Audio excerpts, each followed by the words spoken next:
Сапар Ерғалиев атындағы жалпы білім беретін мектебінің география пәнінің мұғалімі Айдана Қайратқызы Апанбетова. Үздік педагог байқауына қатысу мақсатында өзімнің үздік іс тәжірибеммен бөліскім келіп отыр. Олай болса, бірінші сіздерге таныстырғым келетіні бұл цифрлық платформалар. Өз сабағымда мен көбіне цифрлық платформалардың ішінде мына жерде менге көрсеткім келеді. Бұл платформа Ганзи платформасы деп аталады. Бұл платформа маған несімен ұнайды, неге ол қолайлы?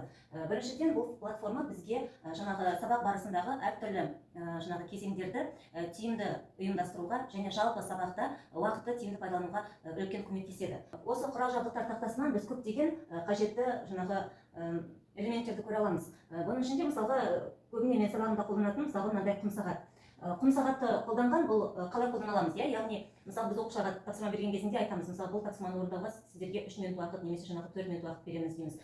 Кейде оқушылар сол уақытта жаңағы үлгермей жатады, немесе уақыт аяқталды дегеннен кейін де әлі де оқушылардың тапсырманы орындауын күтуіне тура келеді. Ол өз кезегінде жаңағы сабағыңызға дайындап келген барлық тапсырмаларды сабақ жалпы жаңа тақырыпты түсіндіруде кішкене уақытыңыздың жетпей қалуына алып келеді. Сондықтан мен үнемі тапсырма берген кезінде балаларға бірден не қоямын, уақыт белгілеймін. Мысалға бір тапсырманы орындауға бізге мысалы айтайық бір 3 минут уақыт қажет болса, онда мінекей мен таймерді 3 минутқа қоямын да тапсырманы түсіндіріп болып, ал енді орындауға кірісіңіздер дегеннен кейін таймерді қосамын. Таймер 3 минуттан кейін жаңағы дыбыс беріп, сол құм сағаттың несімен уақыт өлшеуімен біз тапсырманы да уақытында орындауға мүмкіндік аламыз. Бұл өте жаңағы сабақ барысында өте қолайлы нәрсе. Сонымен қатар осы инструменттер тақтасынан мен сонымен қатар өте жиі қолданатын жаңағы құралдарының бірі ол топқа бөлу және де бағдаршам. Бағдаршам әдісі өте ыңғайлы әдіс. Осындай бағдаршамның мысалы сыныпта неше оқушы, 15 оқушы болса 15 бағдаршам, жаңағы 20 оқушы болса осы тақтаға 20 бағдаршамды қойып аласыздар. Яғни дупликат жасау арқылы біз бағдаршамдарды қоямыз. Одан кейін бұл бағдаршам көбіне бізге сабақтың соңында кері байланыс жасауға, рефлексия кезінде өте қолайлы. Яғни балаларға түсіндіріп айтамыз, қызыл түс егер де сіздер сабақты мүлдем түсінбесеңіздер, сары түс егер де әлі де сұрақтарыңыз болса, ал жасыл түс сабақты жаңағы толығымен түсініп сабақ сізге ұнаған болса, неке осы түстердің біреуін басып бағдаршам арқылы сабаққа кері байланыс беріңіздер деп оқушылардан сұрайсыз. Содан кейін неке әр оқушы жақындап бағдаршамның тиісті бір түсін басып кетеді. Және бұл бағдаршамды осылай құр бағдаршамның өздерін ғана қоюға болады, немесе әр бағдаршамның үстіне оқушылардың аты жөнін жазып қоюға болады. Сабақтарымда үнемі жаңағы ізденіс барысындамын, оқушыларға әртүрлі қызық әдіс тәсілдер арқылы сабақ өткізгенді ұнатамын. Осы 2024-2025 оқу жылында Қостанай қаласында бағалау және академиялық адалдық деген семинар өтті облыстық деңгейде. Сол семинарға мен өзімнің жалпы сабақта оқушылармен бағалау, қалыптастырушы бағалауды қалай жүргізетіні туралы іс тәжірибемен бөліскен болатынмын. Спикер ретінде жаңағы сөз сөйледім.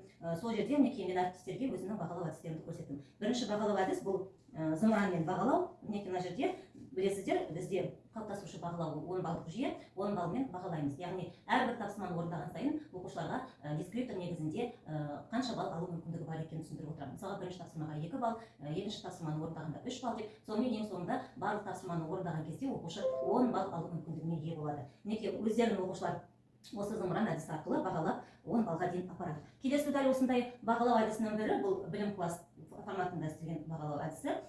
Біз білім класс жаңағы платформасы арқылы оқушыларға баға қоямыз, олар күнделіктен сол платформадан өздерінің бағаларын көріп отырады. Сондықтан бұл платформа оларға өте таныс. Мінекей осы білім класспен де мінекей мына жерде 1-ден 10-ға дейін шәкіл бар. Оқушылар әрбір тапсырманы орындағаннан кейін, мысалы міне осы тапсырмаға 2 балл алды, келесі тапсырмаға 3 балл деген сияқты ақырындап көтеріп, мінекей өздерінің жаңағы сабақта алған балдарын осылайша бағалайды. Мынау түрлі түсті тақта, бұл тақта оқушыларға жаңағы сергіту сәті ретінде ұлттық құндылығымыз асық, яғни ортасына асық қоямын, сақа дейміз бір асықты. Және екі оқушы екі жағынан отырады да мен оқушыларға түстер айтамын. Мысалы қызыл деймін, екі оқушы қызылды көрсетеді, қара деймін, екеуі қараны көрсетеді, ақ деймін, екеуі ақты көрсетеді, бір кезде сақа деймін. Жаңағы оқушылар көрсетіп отырған кезде қайсысы шапшаң сақаны өзіне алады, сол оқушы жеңіске жетеді. Бұл кішкене балаларда зейінділік, мұқият болу, тыңдау, сонымен қатар шапшаңдық деген сияқты. Және кішкене сабақтан да сергіп, бір мезгіл 1-2-3 минут сабақтың ортасында біз осындай ойындар ойнаймыз. Сергіту сәтіне тағы да бір ерекше өзім жаңағы құрастырған ойынның бірі бұл географиялық домино ойыны. Бұл жерде мінекей елдердің туы, атауы және қасында басқа бір елдің атауы тұрады.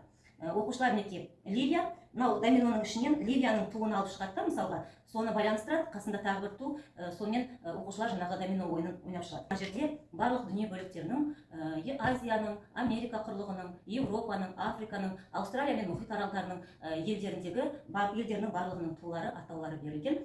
Бір неде біз Еуропаны жаттаймыз, бір сабақта біз Азияның елдерін жаттаймыз. Осылайша домино ойыны арқылы, бұны мен көбіне 7-ші сыныптан бастап ойнатамын. 7-ші, 8-ші, 9, 10, 11, әсіресе 10 мен 11-дің оқушылары бұл ойынды қызыға ойнайды. Өйткені жоғары сыныптар олар біраз туды біледі, сондықтан оларға бұл ойын өте қызық. Сонымен осындай мақсатта көптеген өзімнің әдіс тәсілдерім бар. Мен сол әдіс тәсілдерді сіздерге мінекей бүгін ұсынып көрсетіп отырмын. Бұл әдіс тәсілдер маған география сабағын қызықты өткізуге және де осы пән бойынша оқушылардың білімін көтеруге мүмкіндік береді деп сенемін.